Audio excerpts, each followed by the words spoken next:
Bonjour, dans cette vidéo, je vais vous expliquer comment démarrer une voiture au banc. Et dans un premier temps, je vais vous montrer un banc de démarrage et le détailler. Il existe différents types de bancs de démarrage, des bancs qui sont spécifiques pour la piste, des bancs qui sont spécifiques pour le tout-terrain, et des bancs dits universels qui peuvent démarrer les deux types de voitures, en fonction de la position du moteur sur la voiture.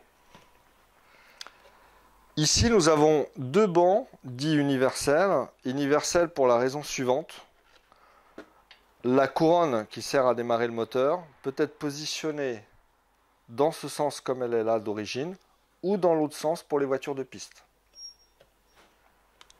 Dans un premier temps, je vais vous détailler le banc de démarrage. Donc, en général, il s'ouvre comme ceci. À l'intérieur, vous avez quelques accessoires qui sont fournis, qui peuvent être différents d'un banc à l'autre, bien évidemment. À l'intérieur du banc, on retrouve soit deux moteurs comme sur celui-ci, ou des fois un seul moteur, mais plus gros, plus puissant. La couronne de démarrage, le système ici qui va permettre au plateau de basculer. Également, comme je vous disais tout à l'heure, on peut modifier la position de la couronne de démarrage pour les voitures de piste ou voitures tout-terrain. Et donc, ça se fait ici, au niveau de ces vis. On peut les repositionner dans ce sens-là. Sur ce banc-là, on a également une source 12 volts qui peut servir, on s'en sert de moins en moins, mais ça peut servir sur le terrain, par exemple pour brancher un chargeur et le bouton marche arrêt. Pour alimenter un banc de démarrage, plusieurs possibilités. La possibilité de brancher celui-ci à une batterie extérieure. Ici, c'est très bien parce qu'ils ont fourni un câble qui va vous permettre, à l'aide des deux pinces, d'utiliser une batterie de 12 volts pour l'alimenter. Autre possibilité, brancher le banc avec deux batteries de 7 volts 2, des batteries de ce type-là, les mêmes batteries qui sont utilisées en fait en propulsion pour les voitures. Donc il faut en brancher deux. Et également aussi la possibilité, avec les accessoires qui sont fournis, d'installer une petite batterie de 12 volts, les petites batteries sèches à l'intérieur du banc. Attention, précision très importante, vous pouvez utiliser des batteries NiMH ou de la batterie lithium polymère.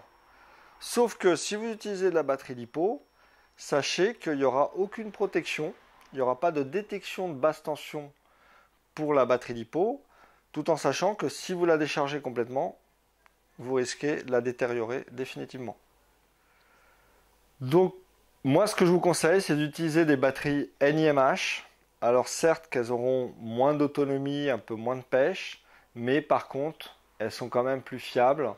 Et dans ce cas de figure, même si vous les déchargez complètement, il n'y a aucun risque pour la batterie. Maintenant, quelques explications sur les voitures. Sachez que toutes les voitures radiocommandées à moteur thermique ne peuvent pas être démarrées au banc. Dans un premier temps, pour vérifier si votre voiture peut être démarrée avec un banc, à l'aide d'un banc de démarrage, ce qui est important de vérifier, c'est la position du volant moteur par rapport au châssis. Ici, on a une voiture qui peut être démarrée au banc. Et là, vous allez voir que la différence est quand même assez flagrante. Ici, cette voiture-là ne peut pas être démarrée au banc parce que le volant moteur est beaucoup trop haut par rapport à la position du châssis.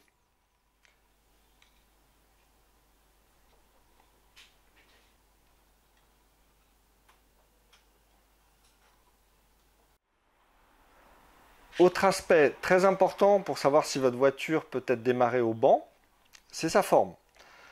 Donc là, par exemple, sur ce type de voiture, qui est un modèle Truggy, on a une forme de châssis qui est sensiblement la même que sur un buggy et une position du moteur qui est assez standard. Donc ça, c'est le type de voiture thermique qu'on peut démarrer facilement au banc. Attention avec les voitures de type piste.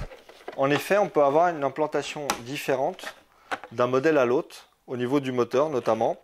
Ici, le moteur il est en position longitudinale, mais sur certains modèles de piste, notamment les versions compétition, le moteur est en transversal. Donc la couronne de démarrage est dans l'autre sens. Et ensuite, vous avez également la position du moteur par rapport au châssis. Là, dans ce cas de figure, par exemple, le moteur est un petit peu trop à l'arrière pour un démarrage au banc. Sur ce modèle-ci, vous voyez, le moteur, c'est complètement différent. Il est vraiment à l'avant. Donc, ça peut aussi poser problème pour le réglage du banc. La première étape consiste à régler le banc de démarrage de façon à ce que le châssis soit bien positionné sur le banc et que ma couronne de démarrage vienne bien entraîner le volant moteur ici. Pour régler la voiture sur le banc de démarrage, je vais commencer par enlever la carrosserie de façon à avoir une meilleure visibilité. Et je vais utiliser ici les coins du châssis pour caler la voiture sur le banc. Sur le banc de démarrage, je vais utiliser les cales en les positionnant idéalement de façon à ce que le volant du moteur de la voiture vienne ici en contact avec le galet de démarrage bien au centre. Réglage donc du châssis par rapport au banc de démarrage. Je vais déjà repérer la position du volant moteur sur la voiture de façon bien évidemment à ce que ça corresponde ici avec le galet. Donc la voiture, je vais la positionner pour la démarrer dans ce sens-là et non dans ce sens-là. Je positionne donc la voiture sur le banc. Ici, je vais me servir des ergots qui sont là pour bien positionner mon châssis et notamment de façon à ce que le volant moteur vienne bien en face du galet de démarrage. Une fois que c'est bien positionné, je peux serrer ici les petites cales. La même chose à l'avant de la voiture. Donc je peux bouger dans un sens, dans l'autre, je peux l'avancer, je peux reculer, jusqu'à ce que la voiture soit bien positionnée pour la caler. Ce qui est très important au niveau du réglage du châssis par rapport au banc de démarrage, c'est la position du volant moteur par rapport au galet du banc. Donc il faut que le volant soit vraiment en face du galet, de façon à ce que lorsque vous appuyez pour entraîner le volant moteur, ça tombe pile poil en face. Je vais maintenant vérifier si la voiture est bien réglée au niveau du positionnement du châssis par rapport au banc de démarrage. Donc pour démarrer, petite précision, on démarre en deux temps, on met en route le banc et ensuite on vient en contact avec le volant du moteur. C'est parti.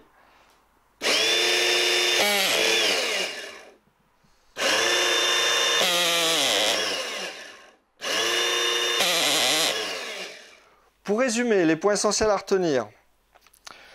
Vous vérifiez dans un premier temps que la voiture puisse être démarrée au banc en regardant la position du volant moteur. Ensuite, vous réglez le châssis sur le banc de démarrage.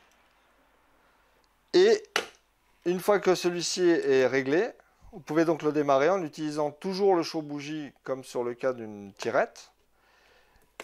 Et souvenez-vous, vous démarrez en deux temps. D'abord, vous démarrez le banc et ensuite vous venez en contact. Voilà, cette vidéo de présentation est maintenant terminée. J'espère qu'elle va vous aider à mieux comprendre le principe de démarrage au banc. Si vous avez des questions, n'hésitez pas, vous pouvez nous contacter sur notre site internet rcdiffusion.com. À bientôt!